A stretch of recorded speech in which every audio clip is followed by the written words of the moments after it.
Salut à vous, aujourd'hui on va faire un parcours d'examen donc à Toulouse. Le centre d'examen c'est celui de Lalande. L'adresse je vous la mets juste en bas. L'idée c'est que vous puissiez vous aider de ce petit parcours pour savoir les erreurs à éviter, les petits pièges, que ce soit à bord de rouge, que ce soit en direction de l'Union ou à Croix-Dorade. Allez c'est parti maintenant.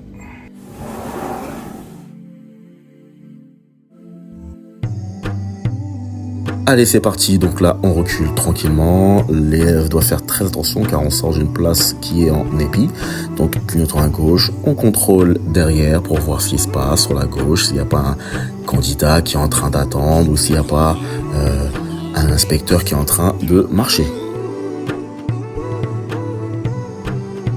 Ensuite, on va commencer à tourner et la particularité de Lalande, c'est que dès que vous arrivez au niveau du trottoir, là, hop, vous avez deux petits dodanes là qui sont installés et ils sont embêtants parce qu'ils vont vous faire un petit peu basculer quand vous allez les traverser. On fait attention s'il n'y a pas de voiture à droite ni à gauche, d'accord? Donc là, vous voyez pas, bien sûr, mais moi, hop, on contrôle à droite, je contrôle à gauche. Dès qu'il y a personne en première, je vais être obligé d'aller chez le voisin pour aller à droite. Voilà, parce que l'inspecteur, là, il va me demander, allez à droite, donc tranquillement, je prends le temps, ouais, je suis un peu chez le voisin, je me remets tranquillement au point de patinage, ok? Et dès que j'ai bloqué mon point de patinage, là, hop, allez, première, deuxième, et c'est parti. Allez, on continue. Donc en haut à gauche, vous voyez un petit peu la boussole qui vous permet de vous situer. Donc volontairement, j'ai mis le point de départ. Donc ne vous étonnez pas si vous voyez du violet à chaque fois que je vais à droite, alors que là, la direction en violet va me ramener à gauche. C'est juste pour vous montrer que l'inspecteur, il fait une boucle. Ok? Donc comme il fait une boucle, à chaque fois, je vous montre à peu près tout ce que vous pouvez faire, vous, avec votre père ou avec votre copain ou avec la personne qui peut vous accompagner pour vous préparer à l'examen, là, comment ça peut se passer. Alors sur le côté droit là, hop, un cédé le passage, donc on avance, c'est cool. Donc bien sûr là, quand on a tourné à droite dans cette rue, on a bien vérifié à gauche que les voitures n'arrivent pas trop vite. Parce que lorsque vous voyez une voiture un peu lente en contrôlant à gauche, dites-vous qu'elle est à 50 km/h, voire plus dans cette rue. Donc n'hésitez pas à, dès que vous vous engagez, en stabiliser votre direction et à accélérer deuxième, troisième pour atteindre 50 km/h. C'est ce que l'inspecteur va attendre de vous. Ok, donc là, comme 8 fois sur 10, l'inspecteur, il passe par là, vous allez arriver à ce feu, donc là, on a l'impression que je suis trop collé à droite, mais n'oubliez pas que je filme à partir de la droite, donc c'est normal. Donc, quand vous, en tant qu'élève, vous devez stabiliser votre direction, évidemment, et dès que le feu sera vert, il va vous dire d'aller tout droit, dans ce cas de figure, et là, on a eu deux voies. Vous voyez? Mais lorsqu'on va rentrer dans le rond-point, on va se rendre compte qu'il y a trois voies. Vous avez le droit de rester sur la voie du milieu, et celui qui est à votre gauche là, lui il ira à l'intérieur, ou vous avez aussi la possibilité d'aller sur la voie la plus étroite. Peu importe, l'inspecteur dans cette situation ne vous dira rien, tant que vous faites vos contrôles, c'est-à-dire que si vous placez au milieu, lorsque vous allez sortir, on fera le contrôle et le clignotant à droite, bien sûr, rétro-angle mort. Donc là, on s'engage. Voilà. Donc dans cette situation, l'élève qui a eu l'habitude de se placer toujours à l'extrémité, elle va se placer à l'extrémité. Voilà. Elle fait son angle mort à gauche, rétro et un contrôle-angle mort. Elle s'engage après avoir mis son clignotant, bien sûr. Et là, elle reprendra dur. Donc attention, ouais, ça m'est déjà arrivé avec un élève. On a vu un petit passage piéton là juste avant, là. D'accord? Vous êtes prioritaire, n'oubliez pas. Donc vous avez un feu vert, vous, en tant que voiture. Ça veut dire que les piétons devant vous ne peuvent pas passer. Ainsi que de l'autre côté, d'accord, à la sortie du rond-point, là, ils ne peuvent pas non plus passer. J'ai un élève, une fois, il a failli s'arrêter. Heureusement qu'il a repris une première, il a enchaîné. Donc l'inspecteur lui a fait une remarque. Et ensuite, ça a été, puis il l'a eu au final. Bon là, dans cette situation, j'ai demandé à l'élève volontairement de prendre à gauche au prochain feu. Donc vous avez vu, elle s'est placée bien avant. Donc évidemment, vous le voyez pas, mais elle a fait son contrôle rétro-angle mort et puis elle a mis son clignotant. Et elle s'est placée tranquillement. Quand l'inspecteur, il vous demande à l'avance de vous placer à gauche, donc lui, il va pas vous dire, je veux vous placer vous à gauche. Non, c'est pas un cours qu'il vous fait. Par contre, il va vous dire, madame, on va arriver à un feu, ok? À ce feu, on va aller à gauche. Donc vous devez comprendre rapidement qu'il faut se placer sur la voie à gauche, d'accord? Et ne pas attendre le dernier moment. Pourquoi?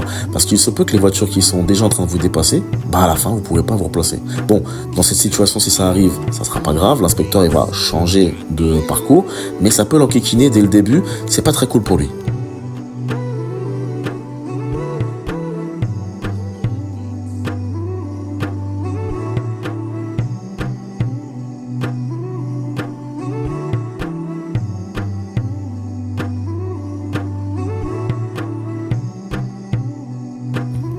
Hop, le feu il est passé au vert, donc c'est cool, je tourne à gauche, contrôle quand même à droite, pourquoi?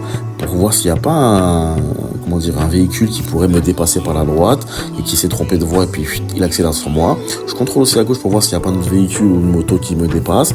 J'avance et quand on passe par là, généralement l'inspecteur, il va vous faire passer par Grand Selve. Donc Grand Selve, c'est là, juste après le feu, on va tourner à droite pour récupérer une petite rue qui est un peu zigzagueuse. Donc, n'hésitez pas à réduire votre allure, à faire votre rétroviseur angle mort et le clignotant, bien sûr, au préalable. Je tourne en vérifiant qu'il n'y a pas de piéton. Je cherche pas non plus à coller le trottoir. Je m'écarte un petit chouïa. Hop, je remets mes roues à leur place. Voilà, dès qu'elles sont à leur place, je réaccélère. Je mets ma petite deuxième. Et là, je n'aventure pas à mettre une troisième parce que c'est très serré. Cette rue zigzagueuse, les inspecteurs la prennent énormément de fois. Donc, n'hésitez pas à bien ralentir et même éventuellement à mettre une première roulante dans les zigzags si vraiment vous n'êtes pas à l'aise et que vous avez un petit péché mignon qui est de la trajectoire, vous les maîtrisez pas, d'accord? En plus, il y a pas mal de soleil là, vous avez vu? Donc dans cette situation, ça peut vous aveugler et la voiture qu'on va croiser, ça peut nous effrayer. Les élèves ont un réflexe, c'est qu'ils s'écartent à droite quand ils voient une voiture en face. Donc là, vous avez vu le panneau? Hop, on voit que la grosse flèche est prioritaire. Ne cherchez pas à savoir, mon code de la route, il me dit quoi? C'est la flèche rouge, la flèche noire qui est prioritaire? Non, la grosse flèche passe avant la petite flèche. C'est tout. Si vous raisonnez comme ça, quand vous verrez ce genre de panneau, vous aurez zéro problème à savoir qui est prioritaire par rapport à qui. Donc là, on a une autre situation où j'ai un obstacle. Pas besoin de réfléchir 1000 fois, je sais que je n'ai pas la priorité. On se décarte, mais bien sûr, avant ça, on a tourné un peu la tête sur la gauche, on a vérifié le rétroviseur, l'angle mort, et on s'est engagé tranquillement, d'accord? Donc j'y vais même en première s'il le faut. Donc ça, ce petit rond-point, l'inspecteur là, il va vous demander d'aller à droite. À droite, ça va me redonner la direction de bordeaux rouge. Donc c'est un tout petit rond-point, et moi j'encourage les élèves à mettre une première roulante à ce rond-point, parce que quand vous tournez, vous avez vu? Je suis légèrement obligé d'aller chatouiller la voie de la voiture qui arrive en face de moi. Donc ça veut dire qu'il faudra faire très attention pour pas la gêner et en première, au moins j'ai le temps de me replacer. Et là, dans cette situation, autre problème qu'on peut rencontrer le jour de l'examen, on a une voie au milieu qu'on doit partager avec les voitures venant en face. Donc là, voilà, vous avez vu l'élève là, je lui ai fait la remarque et elle s'est replacée. Mais lorsque vous croisez, voilà, au loin une voiture, on doit se mettre sur la voie du cycliste et partager cette voie avec le cycliste s'il y en a. D'accord? Si maintenant devant moi j'ai un cycliste, j'ai le droit de le dépasser. L'inspecteur, il va même attendre ça de vous. Donc vous n'hésitez pas à contrôler, d'accord? Rétro, angle mort et ensuite on met le clignotant et puis on met une petite poussée tout en vérifiant qu'au loin, très très loin, je ne vois qu'il n'y a pas de voiture en face de moi.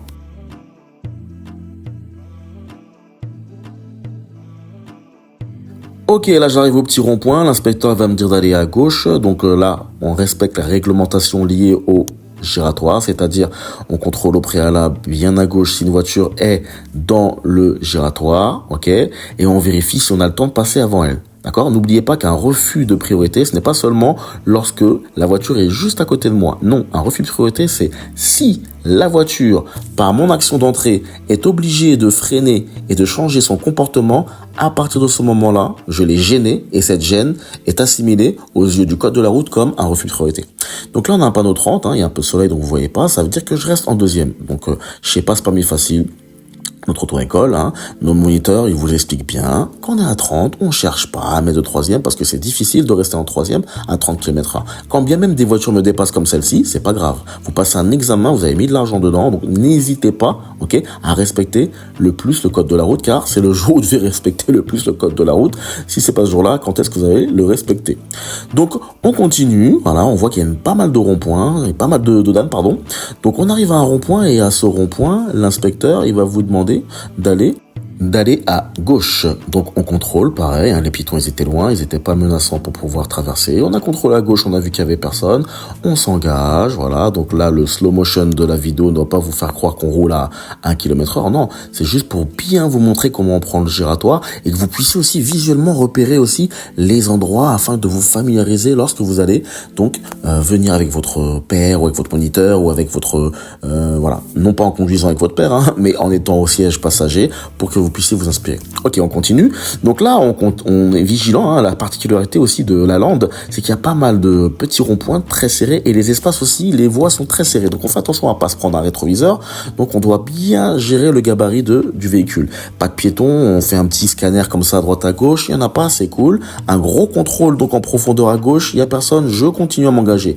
Et bien sûr, évidemment, tout ce qui concerne les contrôles, rétro, angle mort et les clignotants, ça, j'ai pas besoin de vous le dire, vous savez qu'il faut le faire. Donc là, l'inspecteur, dans cette situation, hein, à ce rond-point-là, il va vous dire d'aller tout droit. Deuxième sortie tout droit. Donc elle est légèrement en diagonale droite, donc on se place après avoir bien contrôlé, on serre bien à droite, même si la voiture qui était devant vous, elle ne l'a pas fait. Nous, on le fait, car c'est le jour où on doit le plus respecter le code de la route et les placements. Donc on fait son contrôle rétro angle mort, le clignotant, ah, tiens, un collègue, on le salue, hop, et on continue à s'engager. Donc on avance. On fait attention, hein, dans des espaces de sécurité. Là, il y a une situation qui n'est pas prévue. Un camion, il a décidé de passer avant moi. J'adapte mon allure. Qu'est-ce qu'il fait? Je ne comprends pas. Je freine, je ralentis. Voire même, je mets une première. Donc là, on a mis sa petite première. Ensuite, on s'est engagé. Le feu, il est rouge. On va s'arrêter, bien sûr, comme il est obligatoire de le faire.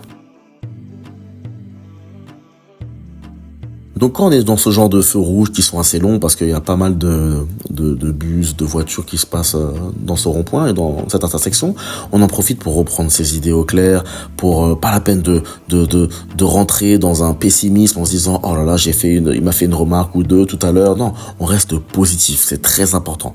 Restez positif. Là, on essaye déjà d'anticiper ce qu'on va faire. Qu'est-ce qu'on va faire quand le feu sera vert? Où est-ce qu'on va se placer? Peut-être que vous voyez les lignes, peut-être que vous les voyez pas.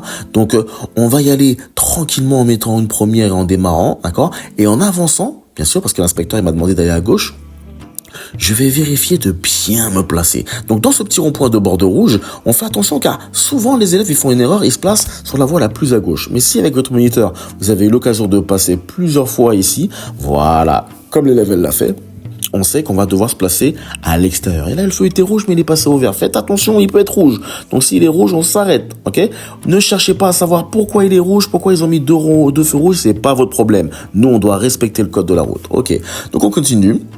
Le feu, il est vert, on fait attention au feu, hein, vous savez. Donc, même s'il y a des gens qui veulent s'engager, donc, ils n'ont pas la possibilité de le faire parce que c'est moi qui suis prioritaire, mais on fait attention quand même à eux, ok? Là, il y a un piéton qui est en train de traverser, est-ce qu'il va rentrer? Voilà, l'élève, elle était vigilante, elle a ralenti. Il y a une vitesse 30 à, il y a une voiture qui veut s'engager, on s'en ralentit, d'accord? Parce que, effectivement, ça peut être très dangereux, cette situation, ok?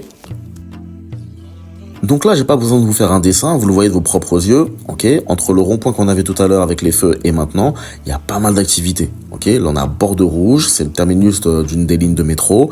Ça veut dire qu'il y a énormément de monde en voiture ou bien en piéton. On fait extrêmement attention à ces espaces latéraux de sécurité et on avance sereinement en regardant tout ce qui pourrait arriver de pas prévu. Ok, donc là l'inspecteur va vous demander madame suivez s'il vous plaît la direction périphérique s'il vous plaît, ou il va vous demander directement d'aller au feu d'aller à gauche. Donc une erreur que souvent les élèves ils font, hein, là vous voyez l'arrêt sur image, c'est qu'ils se placent directement sur la voie de gauche. Et là quand vous avez vu la flèche au sol à droite là, on voit qu'il y a une flèche qui va tout droit et également qui va à gauche. C'est pas une erreur, c'est juste une mauvaise information qu'on a prise. Donc là, on continue à avancer, on reste bien à gauche, c'est ce que je dis à mes élèves. Et là, on serre à gauche, on serre à gauche, on serre à gauche, on serre à gauche, de manière à ne pas gêner la voie de droite. Et lorsque voilà, là, on va arriver dans cette situation, on va contrôler sur ma voie de droite, on va contrôler un maximum et on va se replacer dès qu'on le pourra. Ok. Souvent, les élèves, ils font cette erreur-là, d'accord? Enfin, cet oubli-là, je dis même pas une erreur, cet oubli-là. Faites attention, ne paniquez pas, restez bien à gauche et quand vous pourrez, vous replacerez à gauche. À droite, pardon. Donc là, le feu il est vert, l'inspecteur va demander allez en direction de Bordeaux, monsieur, madame, s'il vous plaît. Donc là, on voit l'arrêt sur image, boum, Bordeaux, c'est tout droit. Soyez vigilants, ayez la bonne allure, le marquage au sol. Où est-ce que c'est Bordeaux? C'est après, c'est pas à droite tout de suite là, d'accord? Donc suivez bien la direction des panneaux. On a le feu rouge, ouf, on peut souffler un petit coup et on peut se dire bon, Bordeaux c'est où? Ça va être tout droit. Même vous là en haut à gauche là, vous le voyez au niveau de la boussole, d'accord, du GPS, on voit que pour aller à Bordeaux, il faudra prendre un virage. Donc bien sûr, à l'examen, on ne le voit pas, mais reprenez vos esprits. Hein. On a eu une bonne distance d'arrêt là avec la voiture qui est devant moi, et lorsque le feu sera vert, on va prendre le temps de voir où se trouve Bordeaux.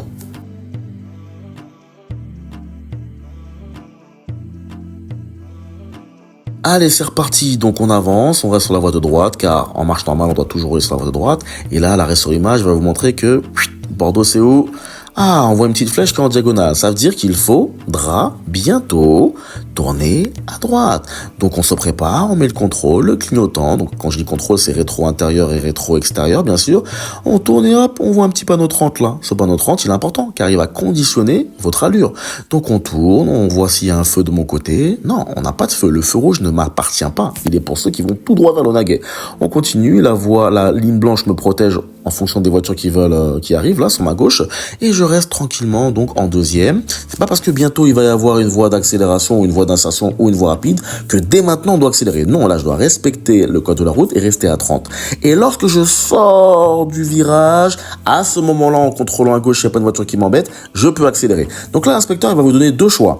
Ou bien deux choix. Il va vous imposer d'aller dans une des deux directions que je vais vous donner, ou il va dire tout droit, et donc dans ce cas-là, tranquille, hein, on reste sur la même voie, c'est mieux, on va sortir ensuite, ou il va vous demander de vous insérer en rentrant à gauche. D'accord ?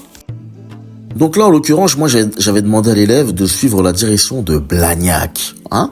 Donc Blagnac, quand elle s'est rapprochée, c'est là qu'elle a vu, en voyant l'arrêt sur image, hop, il faut s'insérer. Donc le panneau, il est loin. C'est pour ça que ce genre de vidéo est importante. Ça vous permet à vous de toutes les voies d'insertion, de toutes les sorties, de les connaître à l'avance. Et c'est pour ça que c'est très intéressant aussi, avec son moniteur, de beaucoup faire des parcours d'examen pour vous habituer, pour habituer votre regard sur les directions. D'accord ? Donc on continue. Donc là, évidemment, on peut pas se replacer à droite, car il y a une grosse ligne blanche.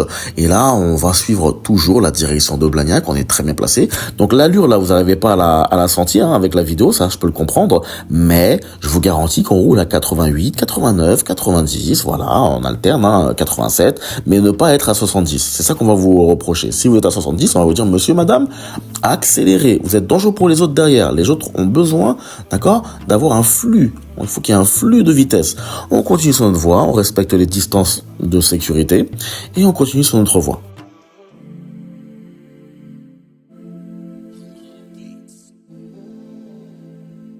Donc là, il va y avoir une particularité, c'est que lorsque vous arrivez dans le virage qu'on va bientôt avoir, hein, donc déjà vous allez avoir une confirmation qu'on est bien sur la bonne voie, et attention aussi aux voitures qui viennent de gauche. Ça, c'est une erreur que souvent des conducteurs font, ok, pas vous, hein, mais bien sûr les autres voitures.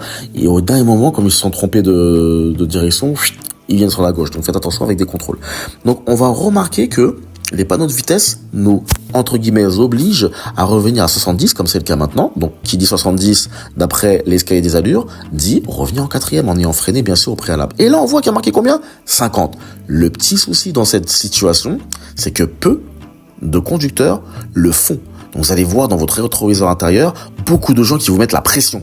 Hein ? Donc, l'inspecteur ici, il tolère qu'on puisse rouler autour de 55, 50. Donc, soyez vigilants. Réduisez bien votre allure, ok ? Mais contrôlez dans votre rétroviseur s'il n'y a pas un camion, une voiture qui vous met la pression, d'accord ? À ce moment-là, l'inspecteur, je vous dis encore une fois, il tolérera que vous rouliez à 55, 56. Pourquoi ? Parce qu'on doit s'adapter aux situations. Donc là, l'inspecteur, sorti du virage, il va vous dire, vous prendrez la direction de 33B, ok ? Donc, l'erreur qu'il ne faut pas faire, c'est d'attendre trop longtemps pour se replacer à droite. Là, on voit qu'il y a une grosse ligne blanche, hein, vous avez vu ? Et là, voilà, on met le contrôle rétro angle mort et ensuite on met le clignotant, on se replace le plus vite possible dès qu'on peut. À ce moment-là, vous allez pouvoir tranquillement analyser et observer où se trouve la direction, justement, de 33B. En ce qui concerne la voie rapide, sur le parcours de la Lande, du centre d'examen de la Lande, c'est celle-là, la sortie qui est la plus embêtante. D'accord ? Donc soyez bien vigilants. Vous avez vu 33B, la Lande, à 250 mètres. L'erreur que font les gens, ils attendent trop longtemps avant de se replacer à droite, ok ? Et donc, au dernier moment, quand ils voient la Lande, ils mettent un coup de volant et après, il y a intervention de l'inspecteur et c'est plus possible. Donc là, idem, on va avoir, vous avez vu, le petit panneau, 50 km/h pour pouvoir sortir. Attention à derrière, ok ? Donc freiner sur la voie rapide, non. D'accord ? Attendez le dernier moment. Mais si vous voyez qu'on vous met la pression, freinez, mettez une quatrième, une troisième. Hein, vous avez le droit de sauter, de passer de 5 à 3 ou de 3 ou de 4 à 2. Ok ? Quand vous êtes un petit peu en retard. Mais si vous le faites bien, vous arriverez à le faire. Ça, par contre, il faut vous entraîner avec votre moniteur. Donc, n'hésitez pas à vous entraîner avec votre moniteur à sortir par cette sortie de 33B. Et on continue. Donc là, on est encore dans le parcours autonome. Il vous a dit, madame, monsieur, suivez la direction de la Lande. Donc on voit qu'on est bien placé. On n'a pas à se décaler sur la gauche. On contrôle bien sûr avec le rétro et l'angle mort les voitures qui pourraient venir d'un seul coup sur ma voie, hein, et on continue en avançant, on continue, on avance et on se rend compte encore qu'on est sur la bonne voie, et surtout on fait attention à celles qui veulent venir maintenant sur ma voie en contrôlant sur mes rétros de droite et ainsi que mon angle mort. Ah, comme c'est le cas maintenant, vous avez vu. Donc on a ralenti un peu, on l'a laissé passer et on lui a facilité. Là, on n'est plus en voie rapide. Hein. Attention, on est à 50 km/h. Souvent, des élèves ici, ils cherchent à accélérer et à rouler un peu plus que 50. Donc là, on continue. On voit qu'il y a un panneau de 30. On freine progressivement pour être autour de 35-34 km/h pour revenir en deuxième. Pourquoi? Parce qu'après, on va avoir une petite difficulté si on met pas la deuxième. On continue, on avance, et là on prend ce virage que vous connaissez. Celui qui est venu s'entraîner ici à la Lande, obligatoirement il connaît ce virage. Donc au bout de ce virage, hein, qu'il faut prendre en deuxième, hein, attention. Donc on fait attention, il va y avoir un CD de passage. Beaucoup de conducteurs, pour éviter d'être dans les bouchons en heure de pointe, ils passent au rond-point, et au rond-point ils vont, ah là, et ils font comme eux là, qui sont à gauche. Et ça veut dire que là, quand vous allez arriver au CD de passage, il faut bien faire attention à gauche s'il n'y a pas une voiture qui vous embête. Et vous arrêtez le cas échéant, c'est-à-dire s'il y a des voitures, c'est comme une insertion, sauf que c'est pas en voie rapide, c'est en agglomération. Donc je répète, c'est comme une insertion. Donc dans cette situation-là, donc l'élève elle a bien géré, elle a contrôlé. Donc rétro et angle mort pour voir s'il n'y a pas de moto ou pas de voiture au loin, et on regarde très loin, ok, pour pouvoir s'insérer dans la file de voitures. Et là, on est sur le pont, donc on est proche là, on est proche de la fin. Faut garder le moral, faut garder le positivisme. Il va vous dire de tourner à droite, donc on fait ses contrôles rétro intérieur-extérieur, ok. On sort. Si on est en troisième, on freine tranquillou et on met une deuxième pour être autour de 30-35, d'accord. Ensuite, le frein moteur va naturellement faire revenir le véhicule à 30 km/h. On prend son virage. Là, il va vous dire d'aller encore à droite, donc il n'y a pas de vélo. Enfin, attention, hein, c'est une ligne verte devant. Donc, ça veut dire que des vélos potentiellement pourraient arriver. Et on arrive au CD de passage. S'il y a personne, en ayant regardé très loin, on avance. N'oubliez pas une chose, au loin, quand on voit une voiture, on a l'impression qu'elle est lente, mais en vérité, elle roule vite. D'accord? Donc, dans cette situation, elle roule à 50. Et quand on est en voie rapide, elle roule à 90 ou 110 si on est dans les zones de 110. Donc, faut bien faire attention à bien ralentir et bien réaccélérer pour y aller. Et là, on va tourner à droite, car on est bientôt à la fin du centre d'examen. Vous le voyez en haut à gauche dans le GPS. On a bientôt fini. Un angle mort s'impose. Pourquoi? Les vélos pourraient traverser. Ça serait bête de rater le permis sur la fin. Donc on fait son contrôle rétro et angle mort et on met le clignotant bien en amont, bien sûr. Et ensuite on avance et là l'inspecteur va vous dire, monsieur, madame, c'est bon, on est arrivé, vous allez à gauche, vous rentrez dans le centre d'examen, le parking, vous mettez une première, bien sûr, on a mis le clignotant. Donc dès que nos deux roues touchent le trottoir qui est juste là, c'est fini. Donc on fait attention à pas embêter les autres voitures qui, eux, vont passer ensuite l'examen. Il va vous dire sûrement de vous garer sur une des places qui est devant vous. Donc c'est un épi en marche avant, hyper facile. Voilà. Donc on reprend nous volontairement la place d'où on est parti. Et à ce moment-là, à l'arrêt, il va vous dire, voilà madame, mettez le frein à main, coupez le contact et vous recevrez vos résultats d'ici 24 heures à 48 heures. Au revoir madame, au revoir. Et là, vous pouvez y aller et votre moniteur vous fera un débrief complet et en espérant que cette vidéo a été complète. Et je vous souhaite le meilleur et je vous dis bientôt sur les routes.